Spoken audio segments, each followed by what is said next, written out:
¿Es seguro entonces en este momento ir y presentar impuestos? Hay un tipo bien famoso en Estados Unidos, se llama Al Capone.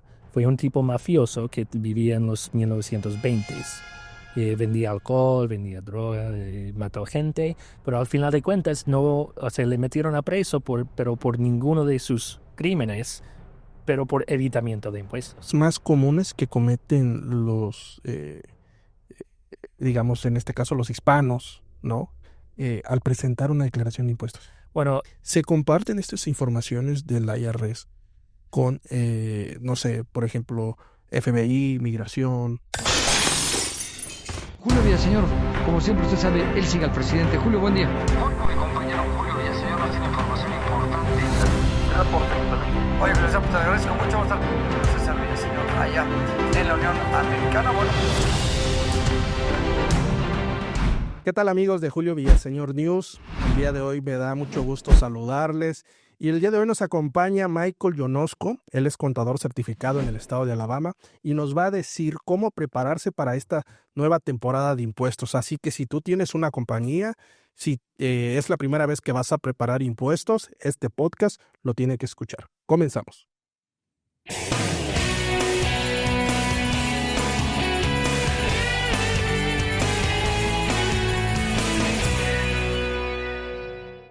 Michael, bienvenido. bienvenido, muchas gracias. Cuéntanos, ¿ya cuánto tiempo haciendo impuestos? Yo tengo 26 años de experiencia en el trabajo de contabilidad. Para las personas que van a hacer este año su primera declaración de impuestos, tal vez como empresa, tal vez como persona física, ¿qué documentos, qué necesitan para hacer impuestos? Bueno, primero, cada persona debe tener un número propio de seguro. Y en Estados Unidos hay dos clases de seguros de personas. Puede ser un número de seguro social, que tienen la gran mayoría de ciudadanos y residentes legales. Y luego hay otro número que se llama ITIN o Individual Taxpayer Identification Number. Si una persona no puede calificar por un número de seguro válido, puede acercarse al IRS y buscar un número de ITIN por el propósito de hacer sus impuestos. Entonces, eso es un requisito principal que necesita todos antes de hacer cualquier movimiento. Es un número. Si no tiene un número, tiene que buscar un número de ITIN desde el IRS. Ese número se puede buscar con un pasaporte vigente. Si una persona tiene pasaporte vigente, generalmente, si es una persona mayor de edad, no se necesita ningún otro documento. O sea, el pasaporte solo es suficiente para sacar un ITIN. Si la persona no tiene un pasaporte, necesita tener dos documentos. Generalmente es una acta de nacimiento y el segundo documento debe de traer foto. Dependiendo del país, por ejemplo, México tiene un documento que se llama la credencial de elector, que no tienen en otros países. En Honduras, por ejemplo, tienen un documento que se llama cédula. Pero el punto es que el documento esté emitado por su gobierno y que trae foto. Entonces, si una persona no tiene pasaporte, puede trabajar con los otros dos documentos. Ok. Oye, ¿qué tipo de empresas pues pueden abrir los inmigrantes o cuáles son las más comunes? En mi trabajo, en mi compañía, yo trabajo más con la gente que trabaja primero, más que todo creo en construcción. Okay. Trabajo con bastante gente que hacen pintura, framing, roofing, o sea, todas esas clases de trabajos de construcción. Aparte, tengo varios clientes que trabajan en landscaping, ¿sí? En las yardas, ¿no? Sí. Y luego tengo varias compañías que son restaurantes. Entonces, yo diría que esos tres trabajos, o sea, esas tres industrias, entre construcción, landscaping y restaurante, yo veo más frecuente en la comunidad hispana. ¿Es seguro en este momento? Hay gente que a lo mejor está con bastante miedo por lo que está ocurriendo en el país, ¿no? Por los distintos cambios que pues hemos visto con este nuevo gobierno, ¿no? ¿Ha habido alguna variación actualmente sobre cómo prepararse para hacer impuestos? No, No ha sido ningún cambio de ley de impuestos. Y además, una ley cuesta tiempo para aprobar. O sea, desde el principio de una propuesta para llegar al fin que esté firmado por el presidente, generalmente es un proceso más largo de 3 semanas que solo hemos tenido con el gobierno nuevo. Entonces, por ley, no ha sido ninguna ley nueva que ha sido aprobada. ¿Es seguro entonces en este momento ir y presentar impuestos? Lo que es seguro es que los impuestos es un deber, es una obligación de estar acá. En Estados Unidos tenemos un caso antiguo, o sea, hay un tipo bien famoso en Estados Unidos, se llama Al Capone. Fue un tipo mafioso que vivía en los 1920s. Vendía alcohol, vendía droga, mató gente, pero al final de cuentas no, o sea, le metieron a preso pero por ninguno de sus crímenes, pero por evitamiento de impuestos. Porque según la ley, mientras una persona está acá, tiene que hacerlo a fuerzas. Ok. ¿Qué documentos son ahorita los que están requiriéndose, pues para obtener, en este caso, un inmigrante indocumentado, vamos a decirlo, que declare impuestos como empresario? Debe tener una empresa, más sobre ¿Ya todo. constituida? Correcto. Y ese proceso de construir una compañía es un proceso, no es algo que simplemente despiertas un día, quiero una empresa y ya. O sea, hay registros que tienen que ser registrados en la corte. Hay otros papeles, por ejemplo, una compañía debe tener su propio seguro. Hemos hablado de el seguro social y el ITIN, que son seguros de personas, pero aparte hay otra clase que se llama EIN, en inglés EIN en español, Employer Identification Number, que es un número de seguro por compañías. Y si una persona tiene una compañía, también debe tener un seguro de compañía. Si es así, si la persona tiene una compañía ya registrada, ya establecida, generalmente buscamos estados de cuenta de su cuenta de banco. Es bueno tener una cuenta propia de la compañía para no tener las cosas mezcladas entre los gastos personales y los gastos de la compañía, que sí son deducibles. Dependiendo del banco, algunos bancos dan reportes bien bonitos que no cuestan mucho tiempo de sacar cuentas y hay otros bancos que no son tan bonitos, que nos cuesta sacar cuentas. Pero al final de cuentas, generalmente trabajamos con la información bancaria de la empresa. Y de ahí sacamos un estado financiero que va a tener una lista de los bienes, las deudas y luego los ingresos y los gastos. Y según ese estado financiero, preparamos la declaración de la empresa. ¿Cuáles son los errores más comunes que cometen los, digamos, en este caso los hispanos, ¿no? Al presentar una declaración de impuestos? Bueno, el error que yo veo más frecuentemente, y le cuento que no es un error solamente de los hispanos. Okay, Mis paisanos también. Es mezclar gastos personales y gastos de la empresa. Okay. En Estados Unidos tenemos, cuando una persona quiere hacer una compañía, es importante tener en mente que compañías no son compañías, en el mismo sentido que una hamburguesa de McDonald's y una hamburguesa de Wendy's, pues son hamburguesas, pero son diferentes. Cuando quiere establecer una compañía aquí, hay una decisión, principio que tiene que tomar de qué clase de compañía. Hay varias clases de compañía. Si no toma una decisión positiva, se llama un sole proprietorship, que es se podría decir una compañía sencilla. Por el otro lado, hay corporaciones que son bien formalmente establecidas, tienen acciones registradas en el mercado de bolsas en Nueva York, y es una apertura bastante compleja.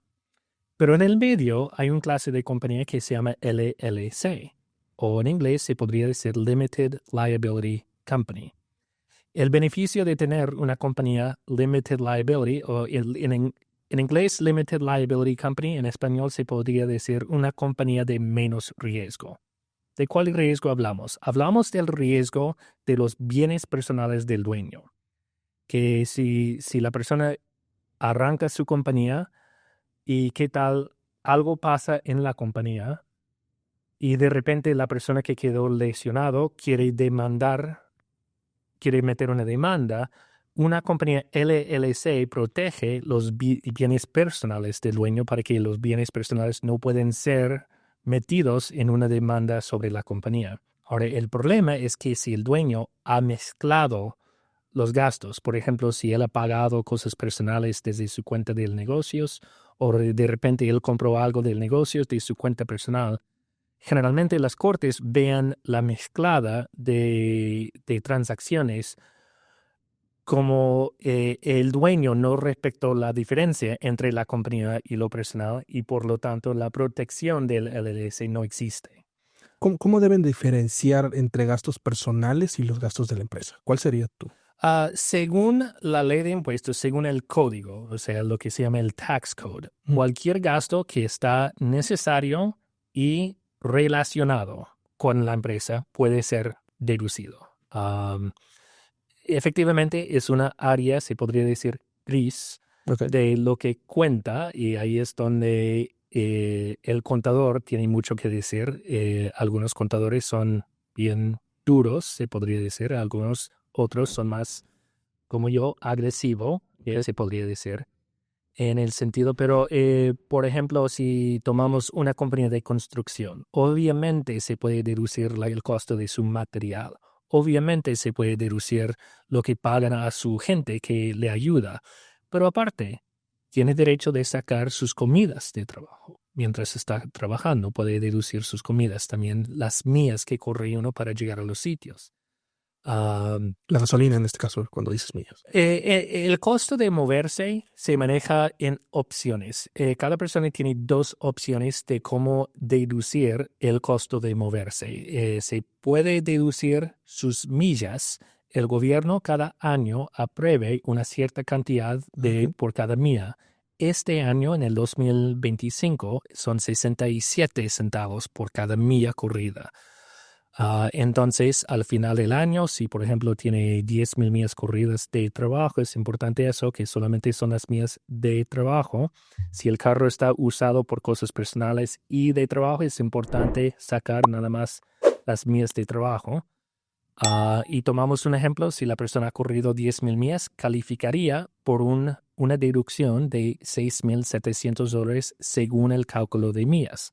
Ahora, esa persona tiene el derecho de sumar todos sus otros gastos de moverse, gasolina, cambios de aceite, llantas, aseguranza, interés sobre la compra del carro y sumar todos los gastos verdaderos. Y si los gastos verdaderos hacen una cantidad más alta de lo que le están dando por millas, puede meter sus gastos verdaderos. Pero generalmente, en mi experiencia, yo he visto que generalmente las millas siempre salen mejor si no es un chofer de un camión de 18 llantas. Ahí los gastos salen más altos. Pero si es un carro particular, 67 centavos por cada milla corrida de trabajo. ¿Cuál es la mejor forma de estructurar un negocio para minimizar riesgos fiscales? Ya hablamos del LLC. Se podría pensar las formas de una compañía como un ser humano creciendo. Que cuando nazca la compañía, porque no hay que invertir mucho hasta que se puede ver si la compañía es exitosa o no. Entonces no tiene sentido pagando un grupo de abogados $10,000 para hacer una corporación hasta que uno vea que la compañía Está cambiando. va, ¿no? Entonces, generalmente todas las compañías comienzan así de compañías sencillas. Y una vez que el dueño se anota que le va bien, yo recomiendo la forma LLC. ¿Por qué? Porque es menos costoso de hacer. Generalmente la corte tiene un costo de $235 por hacer los registros y aparte pagas por la preparación. Pero el LLC es bien barato de abrir y no trae los mismos requisitos anuales que tienen corporaciones, hablando de hacer reportes y hacer inspecciones y auditorías, que generalmente son requisitos sobre corporaciones.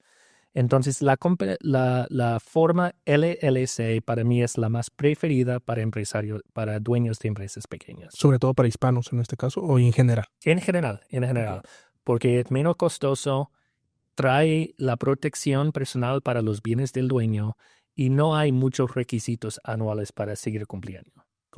¿Cómo evitan una auditoría? ¿Cómo? ¿Cómo tiene un hispano? Porque ese es el miedo, digamos, de todos los emprendedores, ¿no? Que algún día te toque pues una auditoría o problemas con el IRS. ¿Cómo evitarlos? Si yo tenía la respuesta ahí, pues yo sería millonario. ¿Cómo evitar? La única forma, bueno, obviamente cuando nadie quiere pagar impuestos, o sea, es un deber que hacemos por obligación, no es porque nos encanta tanto nuestro gobierno que queremos pagar más y más. Nadie quiere pagar impuestos, pero la única forma de estar 100% seguro que no va a tener problemas, a mí me gusta decir, a mí no me da miedo auditorías. Lo que a mí me da miedo es perder auditorías. O sea, la caída de una auditoría para mí no me da miedo porque yo por lo menos sé que yo estoy haciendo mi trabajo bien.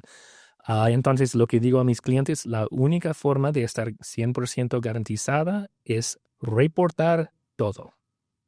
La única forma de tener una garantía que no va a tener problemas. Si uno ha ganado si uno reporta su trabajo, pero el otro trabajo que hace en las noches lo deja al lado, pues hay riesgo. Menos problema.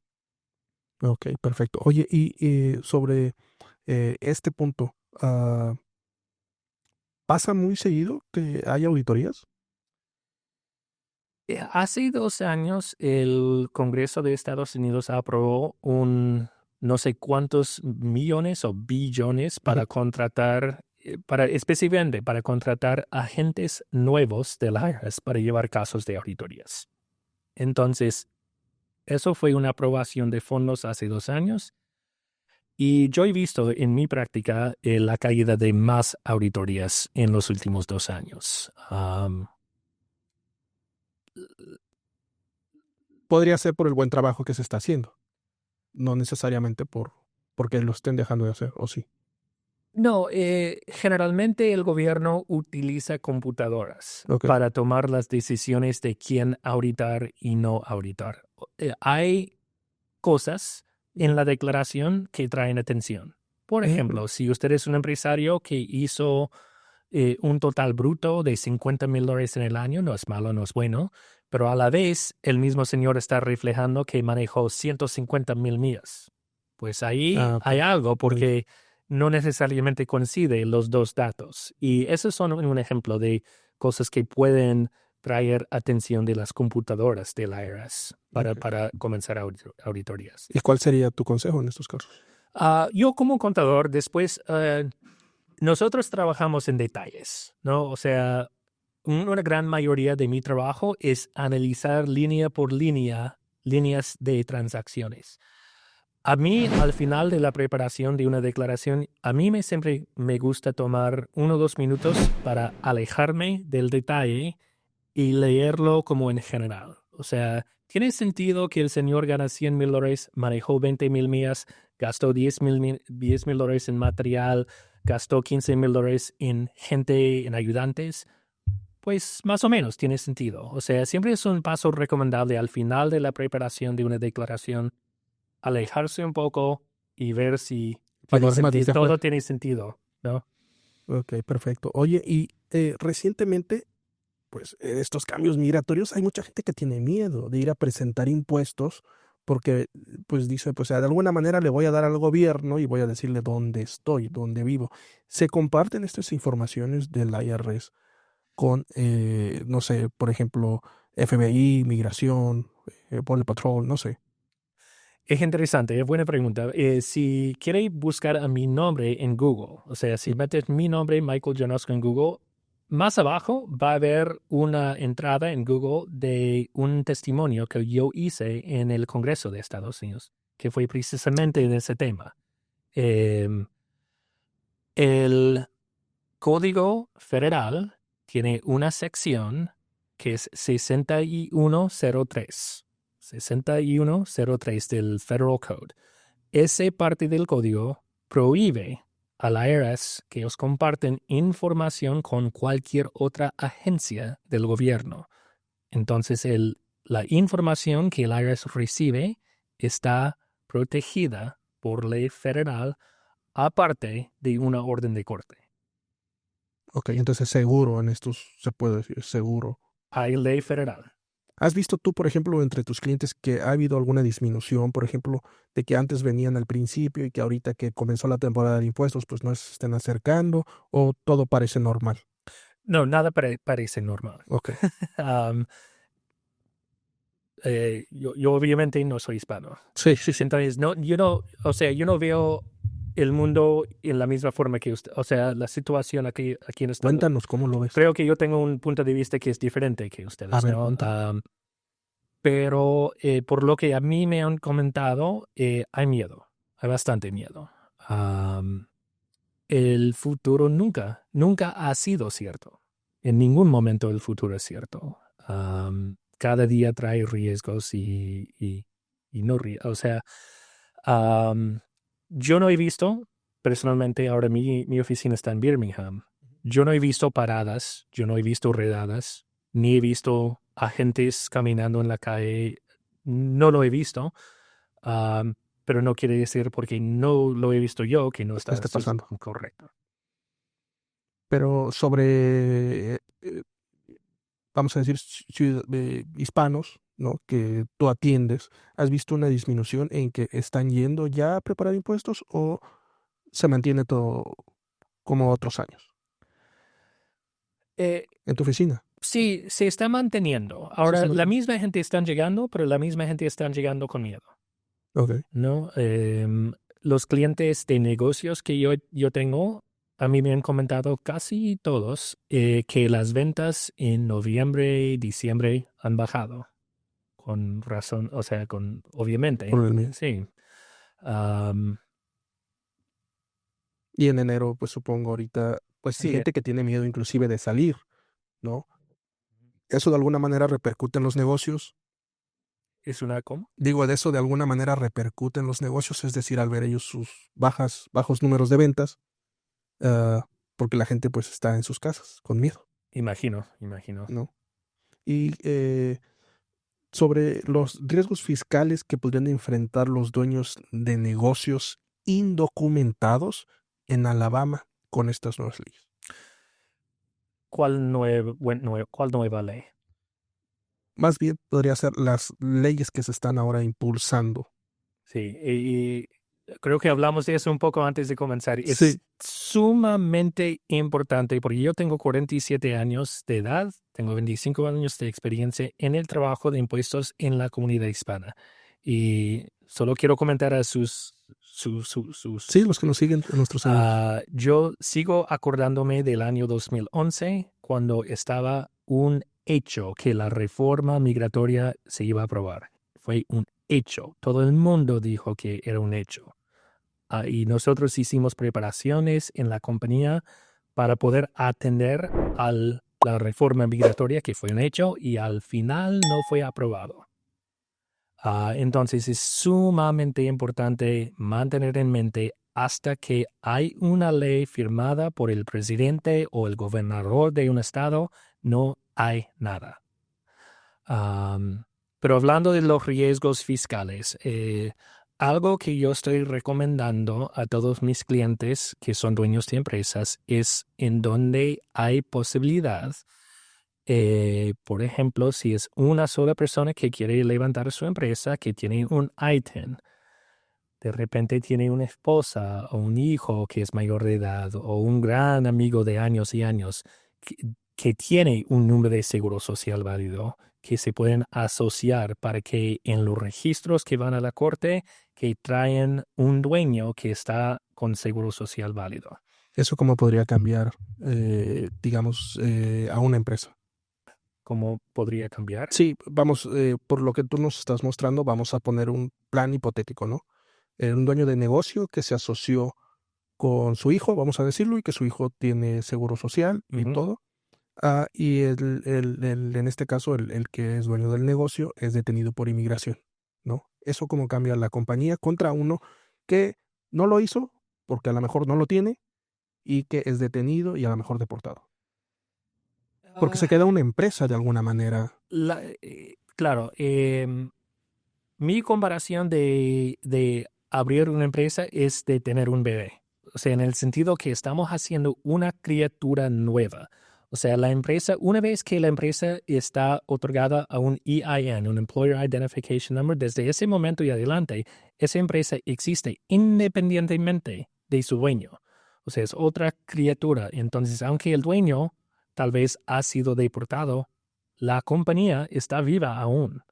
Ahora, el problema es que si la persona está allá y la compañía está acá, ¿cómo se maneja? Y por eso mi recomendación es siempre buscar una persona que tiene seguro válido, por si acaso que Llegar a ocurrir a una. la compañía por lo menos tiene una persona aquí que quede responsable, que puede atender a las cuentas bancarias, que puede manejar cualquier transacción necesaria en el nombre de la compañía. ¿Y se cierran estas compañías? ¿Qué ocurre con una cosa? ¿Ya te ha tocado alguna vez? Si hay una persona que sigue acá, la compañía puede seguir. Bueno, si el dueño ha sido deportado, la compañía puede seguir. Legalmente, la deportación del dueño no requiere que la compañía esté cerrada, solamente si ellos toman la decisión. Ahora, si le deportan al dueño y si el dueño vea en su país que no va a poder manejar el negocio desde su país, se puede hacer los registros para cerrar la compañía y liquidar. ¿A ti en lo particular te ha tocado en alguna vez hacer algo así? Yo tengo, no, ese ejemplo específico a mí no me ha pasado, pero yo tengo un cliente ahora mismo que me está llamando de Guate. Ok, cuéntanos a ver la historia. No, sí, es un cliente que tiene una compañía de importación-exportación. Él vive en Guatemala. Okay. Nunca ha vivido acá. Su hermana vino en vacaciones y mientras ella vino en vacaciones, ella hizo la apertura de la compañía, pero el dueño no ha pasado ni un segundo de su vida en Estados Unidos. Y desde Guatemala por teléfono, él se comunica conmigo, me pasa sus estados financieros por email y entonces estar en otro país no significa que no puede ser dueño de una compañía acá. Pero una compañía de construcción, por ejemplo, que normalmente, pues, el dueño, si bien, pues él va a corroborar, ¿no? Que, pues, marcaron bien la casa, de que levantaron bien el ladrillo o el framing, o que el cemento está bien. Se necesitarían brazos bien largos para poder hacer ahí lo recomendable en esos casos. ¿Pero te ha tocado a ti alguna vez un caso así? No, de deportación hasta el momento no. Ok, no, y ojalá. Gracias a Dios. Y ojalá y no. Sí, ¿no? Y ojalá y no. ¿Cuál sería tu mensaje entonces para las personas pues que tienen miedo en este caso de prepararse para los impuestos?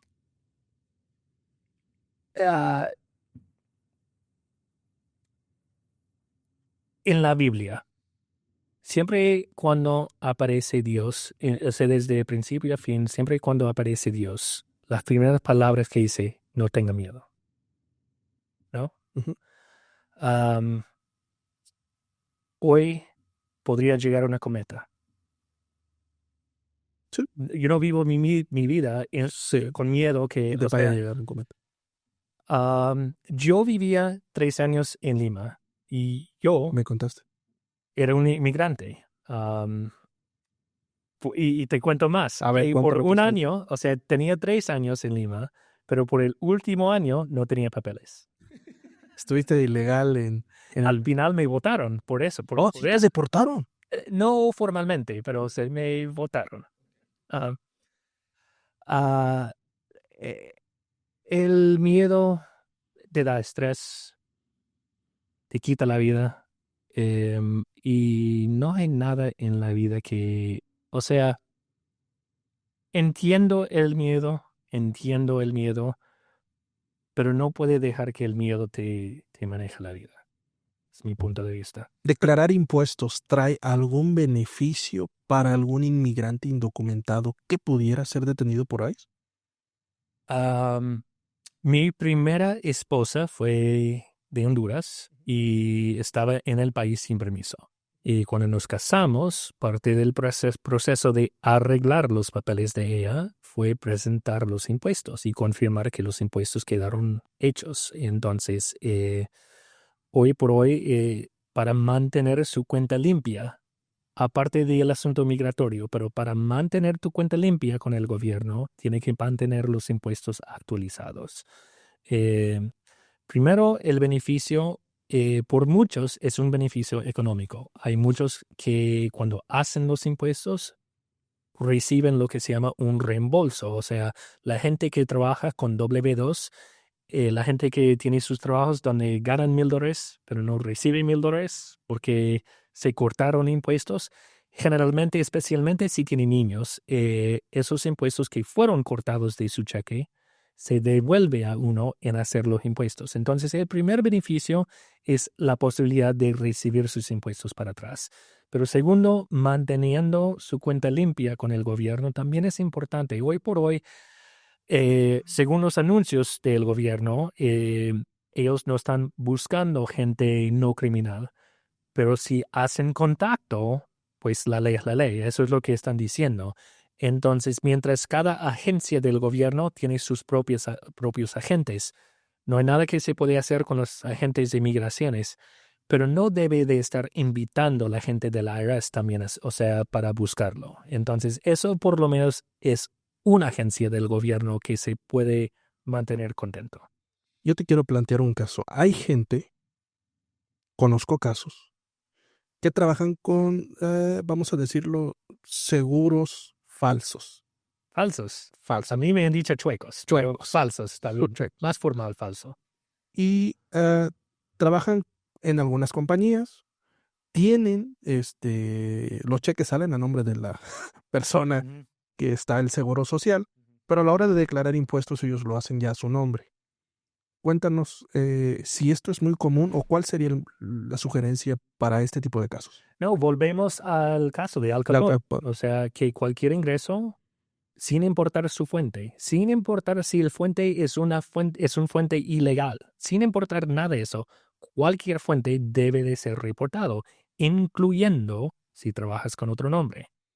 En el proceso de hacer la declaración, y en Google se puede buscar ese tema por SSN, Diagonal. ITIN mismatch. Y lo que quiere decir con eso es el caso que cuando una persona trabaja con cierta información y declara impuestos con otra información. Eso se llama un mismatch. Y la ley es bastante clara en ese caso. Lo tienen que hacer. Okay. ¿Qué tan común es en la oficina? En mi oficina en Birmingham no es sumamente común. Hay ciertos trabajos o hay ciertas compañías que están conocidas por traer gente que ocupan nombres diferentes. Lo veo, pero no muy frecuentemente. Ok. Pasa menos de lo que realmente. Lo que es más común son gente que trabajan con su nombre, pero con un número, se podría decir, inventado o comprado. Generalmente yo veo que la gente compra el seguro, pero siguen con su propio nombre. Ok.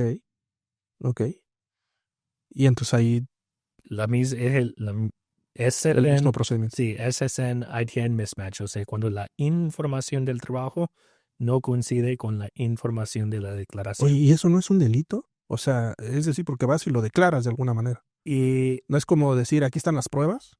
es un delito según otras leyes, pero hablando exclusivamente de la ley de impuestos, no. Okay. Hay leyes laborales y hay leyes migratorias que ellos seguramente tendrían su opinión, pero hablando exclusivamente por la ley de impuestos, no. Es más, la ley de impuestos exige que lo hace. Para comenzar, ¿cuál sería la anécdota tal vez que a ti te ha impactado más, que te ha tocado vivir sobre algún cliente? No tiene que ser precisamente inmigrante, pero hay historias que nos pasan en el trabajo que siempre contamos. Si tienes alguna que nos puedas compartir, no tienes que decir nombres. No, yo me acuerdo que ese trabajo de los impuestos de hispanos, especialmente por la gente que no tenía permiso. no tener un seguro social no era algo que en mi mente de ciudadano ni había pensado en eso. Ok. O sea, fue un mundo desconocido para mí cuando yo comencé. Y poco por poco yo fui aprendiendo de los chuecos, Clientes. de los chuecos, de todas las cosas que la gente tiene que hacer para buscar y conseguir trabajo y luego sacar su departamento y cómo manejan. Yo me acuerdo que uno de los primeros clientes míos fue Juan, o sea, Juan Guzmán, y tuvimos casi la misma edad. Jugamos en el mismo equipo de fútbol, en la Liga Hispana de Birmingham. Juan es mi amigo, pero sí, a él... Este es un nombre ficticio, ¿verdad? No, no, Juan Guzmán. Pero a Juan sí le agarraron y sí le deportaron. Ok. Entonces, fue una cosa en el equipo de fútbol que, ¿dónde está Juan? No, lo deportaron. Y fíjate que el próximo año en mi oficina, cuando llegó la temporada de impuestos, ¿quién estaba ahí? Pues Juan. Y le dije, hey Juan, ¿cómo estás? Y me miraba con unos ojos. Soy Felipe, ¿ah? Eso cuando a mí me dio, o sea, precisamente cara a cara con la realidad que viven. Mira, como ciudadano es casi muy difícil yo en ese momento creer Sí, Juan es... la realidad, o sea, que viven los inmigrantes. Es otra vida que yo tengo. ¿Cómo lo asimilas? ¿O cómo lo ves? ¿Cómo lo veo? Ajá. Yo, por mi experiencia en Lima, entiendo un poco de cómo, o sea, de ser inmigrante. ¿Cómo lo veo yo? Pues el hombre tiene que hacer lo que el hombre tiene que hacer para mantener su familia. Si yo estaba en el mismo puesto, creo que lo haría lo mismo. O sea, si yo estoy en un país que en mi situación, en mi país, no puedo mantener mi familia, voy a buscar otro sitio. Entonces por mí no he hecho ninguna culpa porque creo que yo tomaría la misma decisión que ellos han tomado. Ok. Ahora quisiera pasar un poquito al tema de las madres solteras. Las madres inmigrantes que tienen que trabajar para sacar adelante a sus hijos. Muchos de ellos venden comida de manera informal, vamos así a llamarlo, y van y presentan su declaración de impuestos. ¿Cómo trabajan con ellos en ese sentido? Para mí, como contador, es preferido que tenga una cuenta de banco. ¿Por qué? Porque la cuenta de banco es tu contador, efectivamente. O sea, compras las cosas con su tarjeta y cada transacción, ahí está en la cuenta registrada. Ahora, la gran mayoría, no. La gran mayoría tiene su cuaderno, su hojita, que donde van apuntando. Pero al final de cuentas, el cálculo de impuestos es lo mismo. Ingresos menos gastos, llegamos a ganancia. Y la ganancia es lo que se toma en cuenta por cuántos impuestos se deben. Ok. Ahora, esta parte de las leyes sí ha cambiado en este año, en donde los padres que tenían child support, pues ahora pueden reclamar el seguro social de sus hijos, o con el seguro social de sus hijos. Cuéntanos cómo ha cambiado esta parte, porque es nuevo, según tengo entendido. Antiguamente los padres de familia que no estaban, digamos, casados con esa pareja, habían tenido un hijo, ellos pagan el child support cada año y ahora ellos pueden declarar los impuestos de su hijo porque pagan el child support. Cuando hay casos de divorcio, generalmente hablamos de dos tipos de pagos que van desde uno a otro. Uno se llama alimony, no sé en español cómo diría eso, alimony, pero son pagos entre los esposos por falta de costumbre, me he acostumbrado a un estilo de vida y ahora nos estamos divorciando y mi estilo de vida va a cambiar, por lo tanto me debes X cantidad por mes. Eso se llama alimony. El pagador del alimony lo pueden deducir de sus impuestos y el recipiente del alimony tiene que agregar los pagos a su ingreso. Alimony, por un lado, y child support, por el otro lado, el pagador no tiene ningún derecho a ninguna deducción y el recipiente no tiene que agregar el child support a su ingreso. Entonces, eso es la diferencia entre alimony y child support. Hablando de divorcios y el derecho de reclamar los niños, el punto de comenzar allí es 50%. Si vemos en la ley de impuestos, la ley comienza a 50%.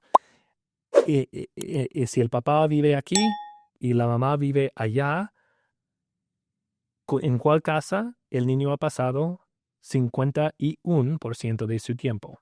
Y hasta que el gobierno, si tiene que meter el gobierno, ellos van a sacar un calendario y van día por día contando hasta que uno llega a 183 días. Generalmente el IRS está dispuesto de dejar los dos de ponerse de acuerdo. Hay muchos acuerdos de divorcio, y cuando digo acuerdo de divorcio estoy hablando del documento legal que sale del caso, que está firmado por el juez del caso, pero muchas veces el acuerdo de divorcio va a tener una cláusula de quién tiene el derecho de reclamar el niño. Entonces, en ese caso, aunque el niño de repente ha pasado 60% de su tiempo con su papá, si en el contrato de divorcio la mamá está con el derecho, el IRS generalmente respeta los contratos que salen de la corte. Michael, ¿y qué pasa en los casos en los que hay gente que yo escucho que dice, me compré tal formita o conseguí tal forma, por decir alguna W2, por ejemplo, para presentar impuestos? ¿Qué pasa en ese tipo de casos? Claro, ya hablamos, hace un poco tiempo me preguntaste si el W2 no trae el mismo nombre de la persona y yo le dije que estaba bien. Y es un buen punto aquí. Es importante que no hay ningún problema que el W2 tiene nombre diferente que la persona, por lo menos que esa persona sí trabajaste la forma. Eso es la gran diferencia. Comprar una forma de otra persona para yo meter en mis impuestos es un fraude y es un fraude serio. Pero yo trabajar con otro nombre y presento mi trabajo en mis impuestos, según la ley de impuestos, todo ahí está bien. Comprar formas, ya estamos hablando de un delito y grave, por lo que me cuentas. Sí, es un fraude feo. ¿Te ha tocado que te llegue gente así? Correcto. ¿Y qué haces en esos casos? Les doy bienvenidos y inmediatamente le despido. Ok. Una vez que me dicen, compré esta forma, no quiero estar ni cerca a este caso. Te trae a ti problemas.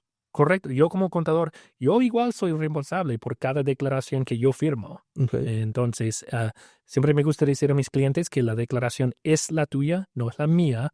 Entonces, yo trabajo según la información que usted me da. Pero igual, yo tengo mis ojos también y yo también tengo que firmar abajo como contador, como el responsable. No responsable, porque al final lo responsable es la persona. Pero igual como profesional contador, yo también tengo mis requisitos que no puedo meterme en cosas contra ley que son conocidas abiertamente o obvias según la otra información. ¿Te ha pasado que hay gente que intenta engañarte? Es decir, que no te dice esta parte, la compré, la traje, pero que tú te das cuenta en el papel y vas a decir, esto no existe. Le voy a dar otro ejemplo. Hay créditos que dan en la declaración dependiendo de su caso. Por ejemplo, hay un crédito que dan si tiene niños. Se llama Child Tax Credit. Es una cantidad fija, son $2,000 por cada niño. Y solo tiene que poner el nombre del niño en su declaración y se agregan $2,000 a su cálculo. Pero ese crédito tiene requisitos. Primero, más sobre todo, el niño tiene que vivir en Estados Unidos y en su casa. En su casa. O sea, si yo vivo en Alabama, yo no puedo reclamar un niño de California por el motivo de reclamar el crédito. Entonces, de repente tengo el primer cliente del día que vive en 18 calle X y él me dice que tiene sus 5 niños en casa. Está bien, yo no veo nada raro allí. Concluyo el caso y me toca el segundo cliente. Y ese cliente también vive en 10 calle X. Y él también está reclamando sus 5 niños. Ahora tengo 2 señores y 10 niños supuestamente en la misma casa. Y ahora me toca el tercer cliente. Y Adivina dónde vive. En el mismo Sí, y él tiene sus 7 niños. Ahora me está complicando porque entre todo eso, si no todos, alguien me está mintiendo porque no hay 17 niños viviendo en la misma casa. No, y es un ejemplo de información que yo como contador público no puedo tapar mis ojos y mis orejas. O sea, eso es un ejemplo de algo que yo tengo que estar atento como contador, los detalles de una declaración para yo estar seguro que no hay fraude en la declaración.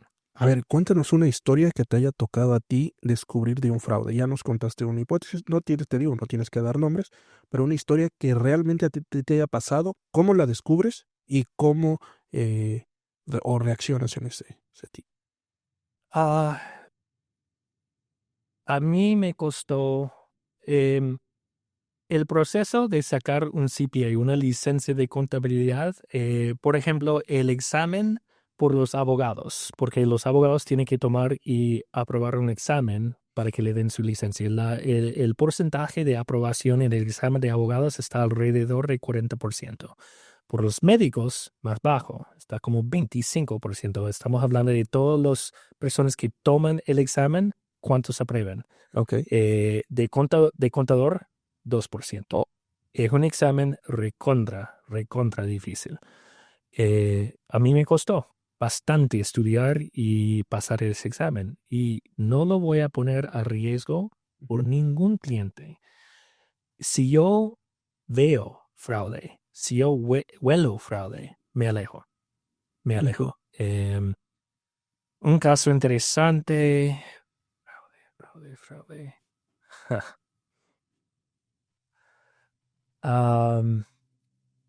Un empresario que tenía era una empresa, ni voy a decir la industria, pero tenían ventas a cerca de $500,000 y luego tuvo un gasto alrededor de $100,000 que él me dijo que tuvo que era un movimiento, algo. No sé exactamente qué me dijo que era, pero cuando yo investigué un poco más me di cuenta que ese gasto fue una transferencia a su cuenta.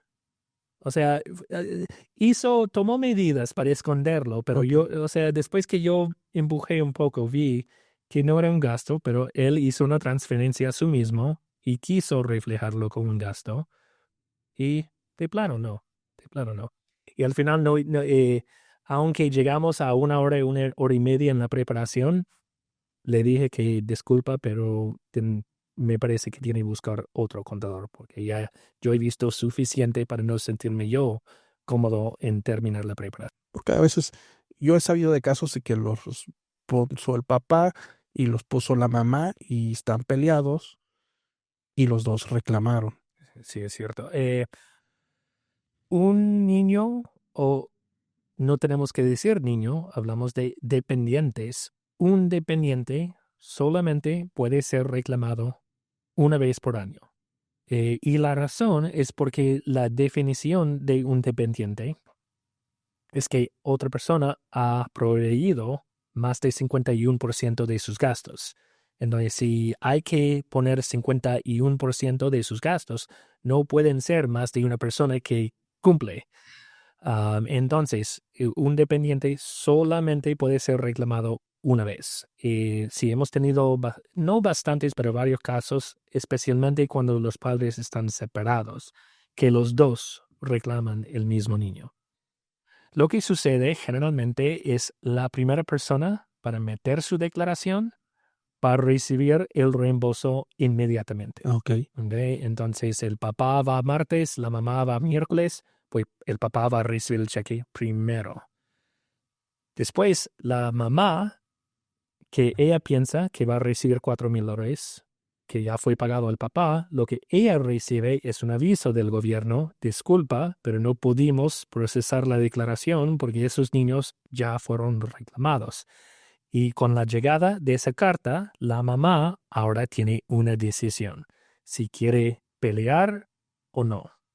Para pelear, la mamá tiene que presentar documentación de que el niño ha vivido con ella en la casa de ella. Acuérdate que el dependiente tiene que vivir con la persona Entonces, si la mamá en ese caso puede presentar documentos para comprobar que ella sí tiene el derecho legal al niño y la papá lo reclamó por equivocación, en ese caso, aunque el papá ya fue pagado el dinero, si la mamá después puede comprobar al gobierno, el gobierno va a buscar los fondos para atrás del papá y procesar el pago a la mamá.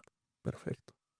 Perfecto. Michael, pues yo quisiera agradecerte antes de este tiempo que nos regalas el día de hoy para explicarnos. Voy a invitar también a la gente para que si tienen alguna pregunta al respecto nos lo dejen aquí en la caja de comentarios y que después, Michael, puedas pasar y pues responder algunos de ellos. Cuéntanos dónde te pueden encontrar aquí en Dothan, dónde te pueden encontrar allá en Birmingham, porque también tenemos seguidores por allá, y tu información ahí. Sí, yo tengo mi oficina en Birmingham, bueno, mejor dicho en Pelham, que queda como 30 millas al sur de Birmingham, pero en el área de Birmingham. Y tengo varios clientes aquí con Miriana de Faría, con Miriana Nickel, con Miriana. Miriana, todo el mundo conoce aquí a Miriana de Intertax, que queda 2246 Montgomery Highway, Suite 2. Vengo aquí 2-3 veces mensuales durante la temporada de impuestos. Ella trabaja tan bien que le llegan demasiados clientes que ella sola puede atender, que necesita que yo venga un par de días para atender a todo lo que le sobra. Uy.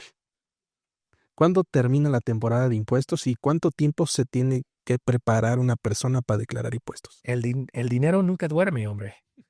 No hay parada. Se dice que el 15 de abril es conocida como la Tax Day, como la fecha de impuestos. En realidad, el 15 de abril es la última fecha que una persona que debe impuestos puede hacer su declaración y pagar sus impuestos libre de intereses. Aparte del 15 de abril, si debe impuestos, cobran intereses. Si una persona va a recibir un reembolso del gobierno, no hay multas por la fecha de límite. Entonces, no hacer... Y es algo que yo escucho frecuentemente en mi trabajo. Hoy perdí el 15, voy a esperar hasta el otro año. No hay necesidad. Los impuestos pueden hacer los 365 días del año, los 12 meses del año. Los impuestos están abiertos. Aunque pasó la fecha de límite, siempre lo puede hacer. El 15 de abril es más por los cobros de intereses que por una fecha que después de hoy no lo pueden hacer. Pero como los hispanos siempre nos esperamos hasta el último. La hora latina, cómo me encanta la hora latina. Eso fue una de las primeras cosas que yo aprendí en Lima, que